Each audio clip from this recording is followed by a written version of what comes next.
Bismillahirrahmanirrahim. Assalamualaikum warahmatullahi wabarakatuh. Syukur alhamdulillah kita bisa berjumpa lagi di channel ini.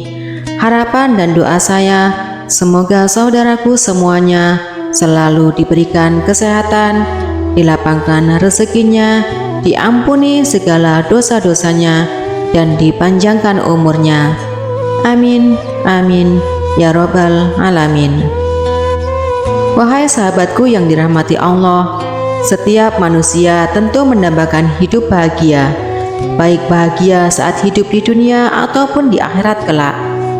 Namun pada kenyataan tidak semua manusia diberikan kenikmatan hidup seperti itu. Padahal Islam memberikan tuntunan kepada manusia supaya bisa meraih hidup bahagia. Dan perintah ini pun bisa kita jumpai dalam Al-Quran maupun hadis Nabi. Misalnya adalah dalam Quran surat Al-Mu'min ayat 1-9. Allah Subhanahu wa Ta'ala berfirman, "Sesungguhnya beruntunglah orang-orang yang beriman, yaitu orang-orang yang khusyuk dalam sembahyangnya dan orang-orang yang menjauhkan diri dari perbuatan dan perkataan yang tiada guna, dan orang-orang yang menunaikan zakat, orang-orang yang menjaga kemaluannya kecuali terhadap istri-istri mereka atau budak yang mereka miliki. Maka sesungguhnya mereka dalam hal ini tiada tercela. Barang siapa mencari yang di balik itu, maka mereka itulah orang-orang yang melampaui batas, dan orang-orang memeliharanya amanat-amanat yang dipikulnya dan janji-janjinya, dan orang-orang yang memelihara sembahyangnya." Dari ayat tersebut bisa disimpulkan bahwa untuk mencapai kebahagiaan dunia maupun akhirat sebetulnya tidaklah sulit. Akan tetapi kita sebagai manusia yang terkadang justru malah membuat itu menjadi sulit sendiri. Oleh sebab itu, supaya hidup kita bisa bahagia dunia maupun akhirat, Islam mengajarkan 3 poin penting yang harus kita kerjakan. Yang pertama adalah beristighfar saat jatuh dalam kubangan dosa. Tak kala berbuat dosa, iman seorang mukmin akan mendorongnya untuk segera inabah atau kembali kepada Allah dan bertaubat. Oleh sebab itu, Allah Subhanahu wa Ta'ala tak bosan-bosan menyuruh kepada hambanya yang beriman untuk segera bertaubat. Dalam Quran surat At-Tahrim ayat 8, Allah Subhanahu wa Ta'ala berfirman, "Hai orang-orang yang beriman, bertaubatlah kepada Allah dengan taubatan nasuha, taubat yang semurni-murninya."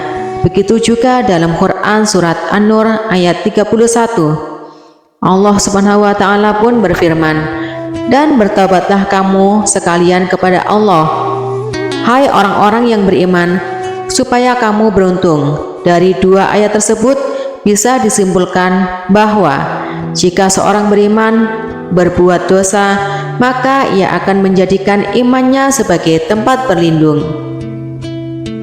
Dengan begitu iman akan membimbingnya untuk segera bertaubat dan memperbanyak istighfar dan menjauhi perbuatan dosa. Karena kita semua tahu tidak ada yang berat bagi Allah untuk menutupi bahkan menghapus dosa-dosa kita sebesar apapun. Apabila kita mau benar-benar bertaubat, dalam Quran surat Az-Zumar ayat 53, Allah Subhanahu wa Ta'ala berfirman, "Hai hamba-hambaku yang melampaui batas terhadap diri mereka sendiri, janganlah kamu berputus asa dari rahmat Allah. Sesungguhnya Allah mengampuni dosa-dosa semuanya. Sesungguhnya Dialah yang Maha Pengampun lagi Maha Penyayang." Dari ayat tersebut seolah-olah Allah ingin mengatakan kepada hambanya yang masih punya iman untuk segera bertaubat, tak peduli seberapa besar dosa yang pernah dikerjakan dan seberapa banyak dosa yang sudah dia kumpulkan. Karena kita semua tahu Allah adalah Tuhan yang Maha Pengampun, Maha Penyayang, lagi Maha Penerima taubat. Lalu yang kedua, mempunyai rasa selalu bersyukur. Kalau kita mau menyadari anugerah yang telah diberikan Allah SWT kepada kita, bisa dikatakan tak terbilang jumlahnya. Anugerah tersebut terdapat pada badan kita, harta, kekayaan, keturunan, tempat tinggal, dan segala macam urusan duniawi. Akan tetapi seolah-olah nikmat tersebut tidak tampak pada diri kita, sehingga yang terjadi adalah kita akan selalu merasa kurang. Seandainya manusia tak bersyukur diminta untuk mengembalikan apa yang pernah Allah berikan, tentu orang tersebut akan tidak mampu menggantinya. Namun Allah dengan maha belas kasih-Nya tak pernah meminta sedikit pun dari harta kekayaan yang kita dapat. Allah hanya meminta waktu sedikit saja dari kita untuk bersyukur dengan apa yang telah diberikannya kepada kita. Dalam Quran Surat Ibrahim ayat 34, Allah SWT berfirman, "Dan jika kamu menghitung nikmat Allah, tidaklah dapat kamu menghitungnya, karena sesungguhnya manusia itu sangat zalim dan sangat mengingkari nikmat Allah SWT."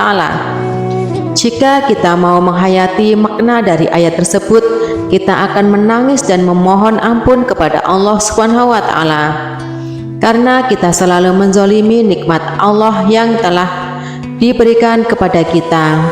Oleh sebab itu, bersyukurlah saudaraku semuanya apa yang saudaraku dapatkan sekarang ini, karena dalam Quran Surat Ibrahim ayat 7, Allah SWT sudah berfirman, "Sesungguhnya jika kamu bersyukur, pasti kami akan menambah nikmat kepadamu.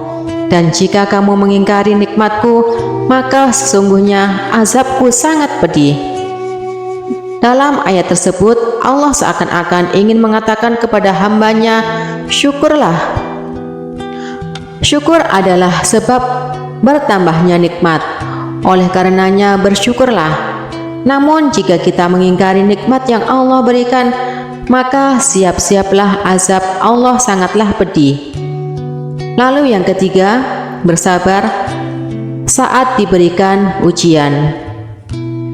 Dalam Quran Surat At-Taghabun ayat 11, Allah Subhanahu wa Ta'ala berfirman, "Tidak ada suatu musibah pun yang menimpa seseorang kecuali dengan izin Allah, dan barang siapa yang beriman kepada Allah, niscaya dia akan memberi petunjuk kepada hatinya, dan Allah Maha mengetahui segala sesuatu."